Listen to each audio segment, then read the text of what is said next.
we found a video of you where someone asked you about IQ, and you said you were previously tested quite a while ago, and you said it was in excess of 150. Granted, it does decline as you age, and you also said having a high IQ like that means that you have high volatility or variance in other areas of intelligence.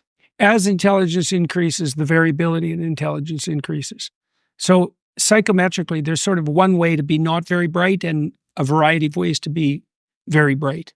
So there's differentiation at the upper end, right? And so I would say I'm not particularly gifted mathematically, so I struggled with statistics. I eventually figured it out, but it certainly didn't come to me easily. I don't tend to think mathematically. I've certainly had students who are like immeasurably more intelligent than me on the mathematical front. I had a student at Harvard. She went from 0 statistics to winning teaching awards for teaching it in about 6 months. She was a little autistic. She was also a very good writer. That's a rare combination to have that extreme spatial mathematical intelligence and extreme verbal intelligence. You get a person like that now and then, but it's pretty rare. And she was just coded that way to be able to do that? That wasn't anything that she did to be able to learn quickly? IQ is very biologically determined. Mm-hmm. Very. And it's very rough. It's no wonder. My student and I, Daniel Higgins, who is a partner of mine in business still, we, at Harvard in the 1990s, we did a lot of work investigating the world of psychometric measurement. So that would be the assessment of cognitive ability and personality. And we delved very deeply into the literature on neuropsychological function. And so that's from a field that basically derived its information from animal experimental studies as well as study of human beings with various forms of brain damage. There was an effort, I don't know if that's still ongoing, to develop tests that would be associated, where people would show decrements that were associated with known areas of brain damage. They developed a lot of specialized tests. My student and I, on my old supervisor, we computerized a battery of so-called neuropsychological tests, and then we used them and IQ tests and personality to predict academic performance and managerial performance and like line worker performance, trying to figure out, well, 2 things. What exactly is it that makes someone productive depending on their positioning? And then also, how could that be measured effectively so that if you wanted to hire or place or promote, you could do that in the most effective possible manner. And so that meant that we had to thoroughly familiarize ourselves with the neuropsychological literature, which I already kind of knew, with the IQ literature, which was quite new to me, and then with the personality literature. And so the basic claim of the psychometricians on the IQ side is that for all intents and purposes, IQ is relatively unitary. So intelligence, general cognitive ability. Personality is multidimensional, but cognitive ability, although it differentiates at the upper end, is a pretty solid unit. And no one likes that idea. And no wonder. It's no wonder. So why would people not like it? Well, it seems very unfair and anti-egalitarian to note that there's wide variation in the trait that is the best predictor of long-term success in complex occupations. It's not like the cards are dealt out equally. They're not dealt out equally How at much all. of that is genetic? Most of it. So if you have smart parents, you're probably going to be smart. Smart parents, you're going to be slightly less smart than the average of your parents. Because imagine that your intelligence isn't determined only by your parents, it's determined in a way by the whole stream of your ancestry. Now, if you have 2 smart parents, on average, their ancestors are going to be slightly less smart than they are.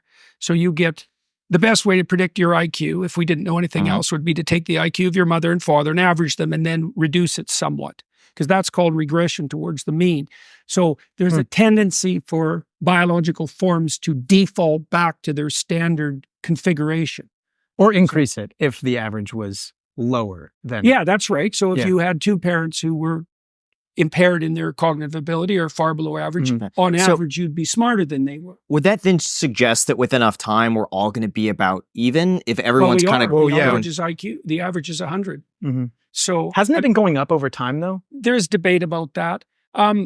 It's gone up over time in some ways, for sure. Mhm. So although it's difficult to increase IQ, you get companies now and then who pop up and claim that they can increase your cognitive function. There's zero evidence for that. There's no, what happens if you practice a complex task, you tend to get much better at the complex task, say a video game, but it doesn't transfer over and make you generally smarter. No one's figured out how Right. to increase IQ with cognitive exercises. You can maintain or increase your IQ with exercise, cardiovascular and weightlifting, because your brain is a very demanding organ. So if your cardiovascular system is healthy, especially as you age, that's a huge deal. There's nothing that you can do that's more important than staying in physical shape to maintain your cognitive ability. So, but nobody knows how to increase it. I mean, that would be a discovery of infinite value, but no one's figured it out. You can suppress IQ quite easily by, say, not stimulating young children to the degree that their intelligence has room to play, let's say, or by not breastfeeding them. That's a good way to have stupider children, if that's what you're after. Breastfeeding confers, I think, something like a 3 to 4 point increment per year breastfed. It's something like Why is that? Is it just the optimal bond? nutrition. The brain's a very demanding organ. And so it uses a tremendous amount of your metabolic resources. And so nutrition and exercise make a huge difference. So if you asked about biological determinism with regards to IQ. So imagine that you take identical twins who were separated at birth, and then you track their IQ as they age. Well, by the time they're 60, their IQs are so similar, regardless of their background, that it's as if you're testing the same person twice. So strangely enough, if IQ is environmentally determined, you'd expect twins separated at birth to diverge as they age. They don't, they converge. So I can see why that makes people very upset. there's a whole bunch of reasons to be upset by Yeah. it. I mean, when Daniel and I sorted this out in the 90s, we thought that this might be the shoal upon which Western culture demolishes itself, because IQ is a vicious predictor of long-term success. It's by far the best predictor. It's 5 times as powerful as conscientiousness, which is the next best predictor. So conscientiousness is associated with industriousness and orderliness. It's associated with political conservatism. It's associated with traditionalism. Outgroup, let's say, skepticism towards outgroups to some degree. That's conservatism more. But and we probably can't measure conscientiousness as accurately as we can measure IQ. We have to rely on personality scales and self-report and reports from other people.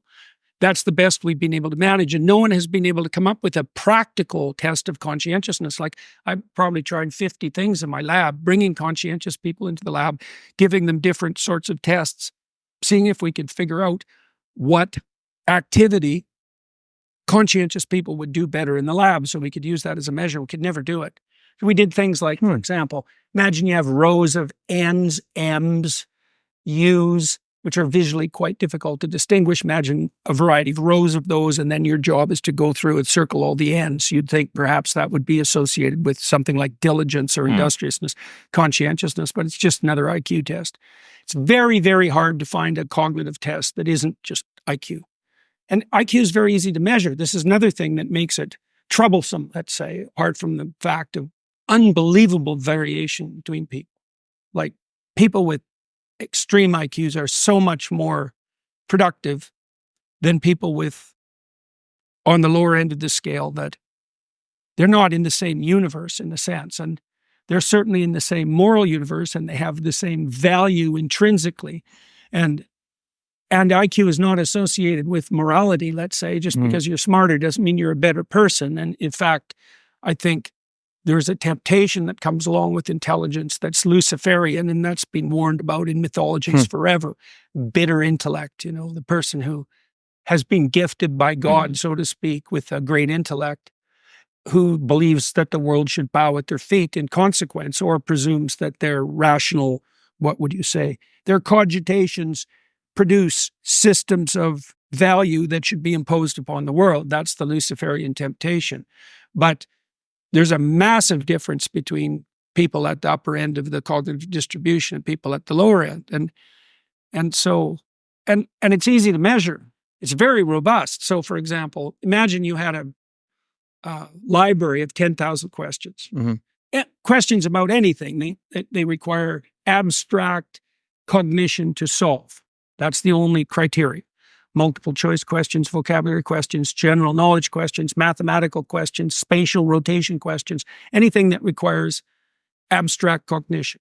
Okay, so they have 10,000 questions. Extract out a random set of 100 questions, give that to 100 people, sum their scores, rank order them. That's IQ. Now, the technical IQ test is correct for age, but that's irrelevant with regards to the measurement.